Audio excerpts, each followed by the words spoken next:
Pemirsa, sebanyak 115 perusahaan pertambangan yang melakukan aktivitas penambangan di kawasan hutan di wilayah Indonesia belum memiliki izin pertambangan dari Menteri Kehutanan. Bagaimana hasil audit terhadap perusahaan tersebut? Di studio telah hadir anggota 4 BPK Rizal Jalil untuk membahas audit sektor kehutanan dan pekerjaan umum.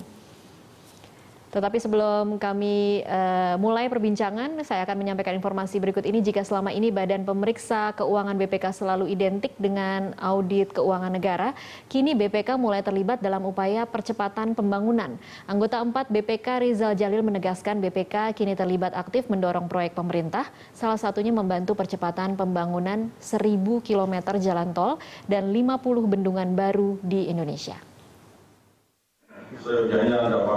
Percepatan program pembangunan ini dilakukan dengan aktif mendorong badan lembaga pemerintah untuk segera mewujudkan proyek pembangunan. Salah satunya adalah program pembangunan 1.000 km jalan tol baru dan 50 bendungan di Indonesia.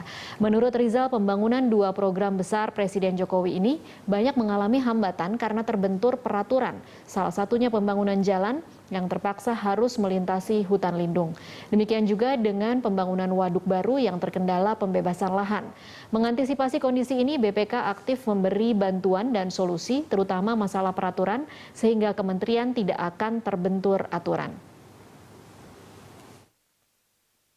1.000 km jalan tol dan 50-an bendungan besar, tentu saja seperti yang kita dapat gambaran tadi akan menggunakan akan menyentuh beberapa lokasi yang sudah barang tentu itu pasti hutan. Bendungan dibangun di mana-mana pasti agak ke hulu. Kalau ke hulu artinya apa? Dia semakin dekat ke hutan lindung. Pertemuan ini mencoba membuka semua persoalan itu. Di lain pihak kita memerlukan bendungan, kita memerlukan jalan tol, tetapi jangan sampai hutan kita rusak gitu. Nah, kalau memang terpaksa digunakan, batas toleransinya seperti apa? Nah, tahun ini kan tahun ini kita ngebangun 13, karena ngebangun 13.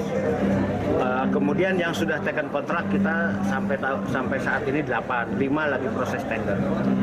Semuanya terkendala masalah kawasan hutan. Ada beberapa yang terkendala, ada yang beberapa bukan di kawasan hutan.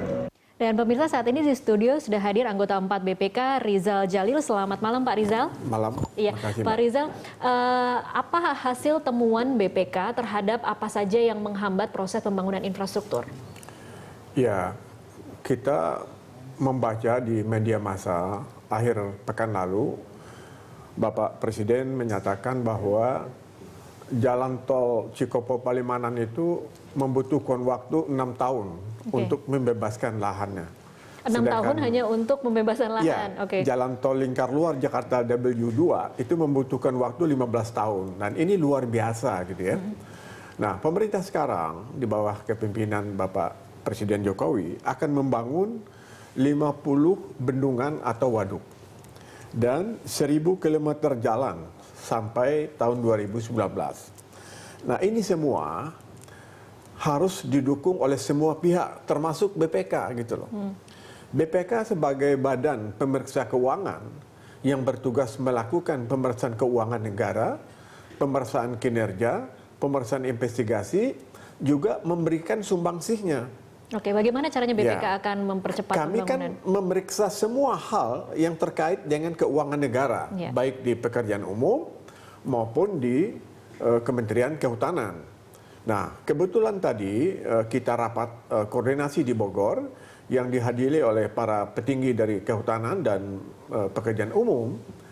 Nah, di situ muncul beberapa persoalan gitu ya. Tapi semuanya sepakat untuk mempercepat ya. Dan bahkan ada usul amandemen Undang-Undang Nomor 2 Tahun 2012 tentang penggunaan lahan untuk infrastruktur. Demikian juga adanya peraturan pemerintah yang terbaru yang membahas mengenai bendungan itu sebaiknya juga memasukkan masalah pembangunan irigasi, gitu loh.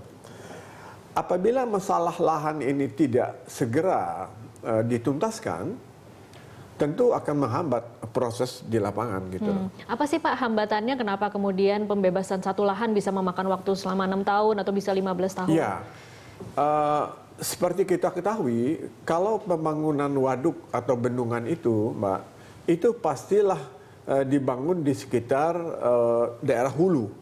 Kalau dia daerah hulu, dia merupakan daerah sumber daya air. Nah, disinilah titik yang harus kita selesaikan. Apakah pembangunan waduk itu atau bendungan itu menyentuh hutan lindung apa tidak? Oke. Nah, kalau dia menyentuh hutan lindung, nah ini memang pekerjaannya agak lama, kan harus persetujuan DPR segala macam dan lain sebagainya. Nah, tadi sudah sepakat semua bahwa akan mereview semua regulasi yang terkait dengan itu. Kemudian juga waktu proses penyelesaiannya dengan pengumumannya itu kalau bisa jaraknya tidak terlalu lama gitu loh. Sehingga para pemain katakanlah maaf mafia tanah jangan ikut main lagi gitu loh. Oke. Iya kan? Bayangkan kalau suatu tempat diumumkan akan dibangun waduk besar, itu kan sudah pada beli tanah di sekitar situ. Nah, ini juga menghambat gitu lah. Poin yang kedua adalah semua sektor termasuk penegak hukum supaya dilibatkan dalam proses ini, ya. Internal pemerintah juga dilibatkan, misalnya BPKP di samping Kementerian Teknis gitu, Mbak. Nah, kalau kita lihat secara umum sebenarnya hutan kita ini masih jauh lebih baik dibandingkan dengan negara lain. Kerusakan hutan di Malaysia tuh jauh lebih jelek dibandingkan dengan Indonesia. Ya, kita itu masih jauh lebih baik. 19 juta hektar hutan kita masih bisa eksploitasi sebenarnya. Tapi teman-teman kehutanan sangat hati-hati, bahkan hanya separuh dari itu yang dieksploitasi dalam bentuk apakah hasil kayu olahan atau kayu apa lagi. Jadi kita sebenarnya cukup hati-hati. Jadi tidak usah terlalu khawatir ya. Data yang ada di BPK mengungkapkan memang ada sekitar 115 perusahaan yang menambang gitu ya. Di atas tanah di atas tanah kehutanan tanpa izin Menteri Keuangan. Nah, bagi kami di BPK, kami menyerahkan sepenuhnya kepada pihak kehutanan dan penegak hukum. Ini mau diapain? Kami sudah mengaudit, ini hasilnya. Nah, mau diapain ini? Ya, kami menyerahkan sepenuhnya kepada penegak hukum dan kami siap membantu sehingga tidak ada orang yang melanggar aturan apabila ingin berusaha, berbisnis. Kita mendukung semua usaha bisnis, investasi, tapi dengan mematuhi semua aturan atau regulasi yang ada di Republik ini. Oke, baik Pak Rizal, nanti kita lanjutkan di segmen selanjutnya. Pemirsa tetaplah bersama kami.